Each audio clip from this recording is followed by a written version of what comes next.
Hey everybody, welcome to my YouTube channel. It's really cool. It's cool as fuck. Yeah, here's my acapella. Yeah. Woo!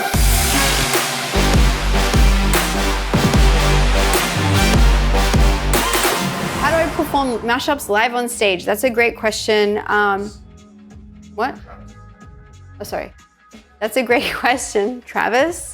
Sorry, I want to say all you guys' names because you all matter to me and I know that you guys are watching this.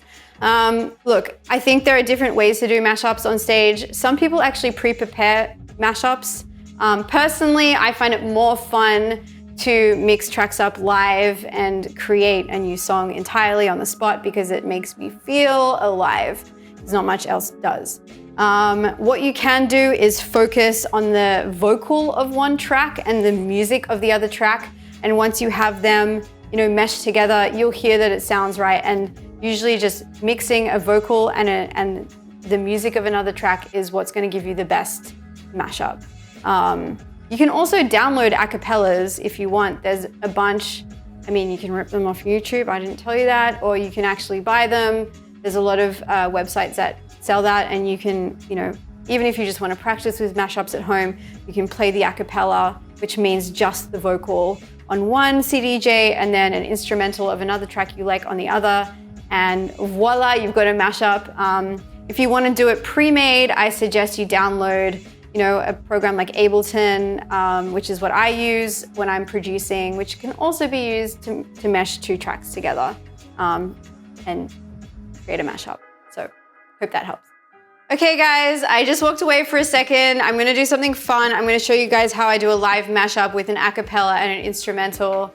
I actually just went to record an acapella for you guys. I'm sorry if it's really awkward, but I think it's really funny. I just went on Ableton and did this really stupid thing. But we all like royalty-free stuff so that this stuff doesn't get taken down. So that's what I'm doing this for. So this is the acapella that I made. Hey everybody, welcome to my YouTube channel. It's really cool. It's cool as fuck. Yeah, here's my acapella. Yeah. Woo! All right, so basically I think I'm Travis Scott. And if anyone wants to know how I did that, I literally just put a voice memo in Ableton, use Nectar 2, and then I use an auto-tune on top of that. So Nectar 2, whatever. I don't know. We'll talk about that in a different thing. Okay, and then I have like another track on the other thing, which is another fun piece of music. This is the instrumental.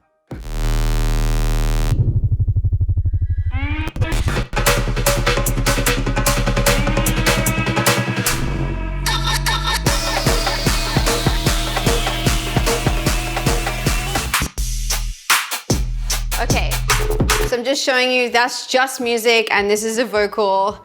And what we're gonna do is we're gonna do a live mashup.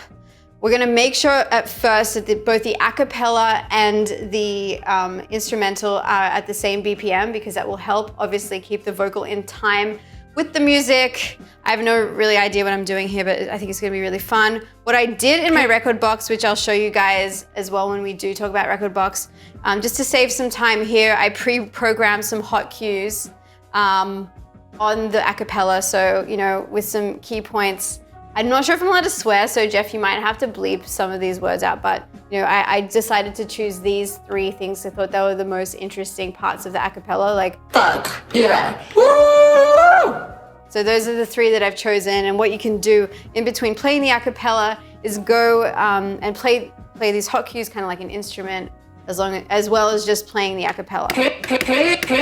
And so what we can do to keep it really simple for you guys, because I was teaching you about the cue button, is at the beginning of the track it just starts with the hey everybody, and we just press the cue. Hey everybody, welcome to my YouTube. And that goes all the way back to the beginning of the track.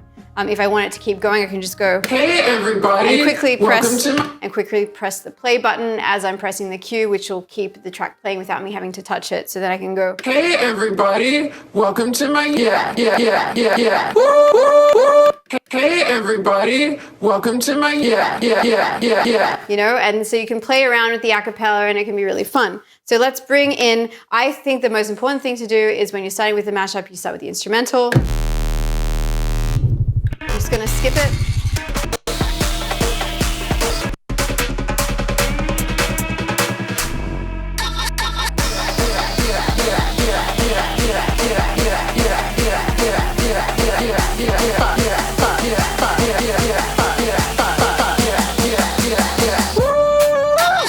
Hey everybody, welcome to my YouTube channel. It's really cool. It's cool as fuck. Fuck.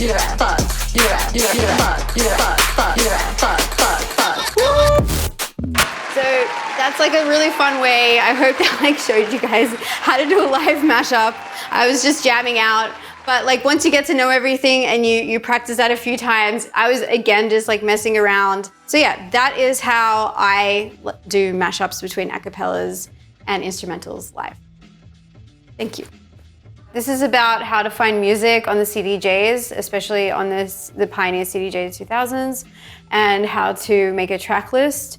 This is a great question, and I wasn't sure how to touch on this because there is a whole software that you can download called Recordbox, which works with the Pioneer DJ gear.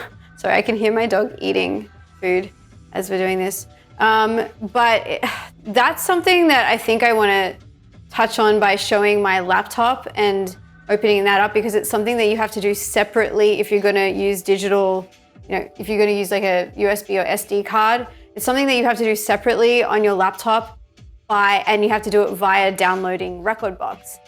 That's how I do it. It's the most organized way to have everything in one place. If you go on and search Recordbox, REKORDBOX, you can download the software and then you just have to import your music from your library into Recordbox, and then it will start analyzing everything, and then you can go in and start creating playlists and all of that stuff, and then you can export that onto a USB or an SD card. I use USBs, but there's also a slot for an SD card, which I think is actually kind of better because I've definitely seen people walk up to DJs while they're playing and just go yoink and take the USB out of the CDJs. So this is how, when you've got something on Recordbox, it'll look when you load the CDJs. You can search a song by artist, album, track, key, playlist, history, search, so many things. I usually will go either, if I'm freestyling, by track, and you can look through alphabetically by just searching through, or you can press the menu button, and then I like to also go through BPM if I'm doing certain genres and I want to mix based on BPMs. Again, this is something I touched on earlier. It's really important to just really know your music back to front even before you go into doing this, because it'll help with freestyling and giving you ideas on how to curate sets properly. But if you don't want to freestyle and you want to create a track list, you can go and scroll down to playlists. As you can see, I've created a lot of playlists throughout my time. We have like Mixmag, you've got my albums in there, edits, I have EDC Orlando, so those are tracks that I was playing at EDC Orlando in 2018. And then I also have genres in there as well. So I have punk, hip hop, 2007 to 2009, house, housey shit, my art car set that some of you maybe saw on Pornhub. Crowd control. Yeah, so that's another way. And then you can go into, like, let's go into my art cast set. And then you can see that I've put in tracks. If I am planning a set, I obviously put them in a certain order, which I know that I'll play on the night. But I still like to leave room for improvisation. So if I think of a track while I'm DJing and I'm reading the crowd, I can just, go like this and go back to track and search alphabetically or by BPM. So hopefully that helps. So Jeff just asked me a question about the importance of a key and having tracks be in tune with each other when I'm mixing. Here's the question down here or here or here. Put it here, right over my face.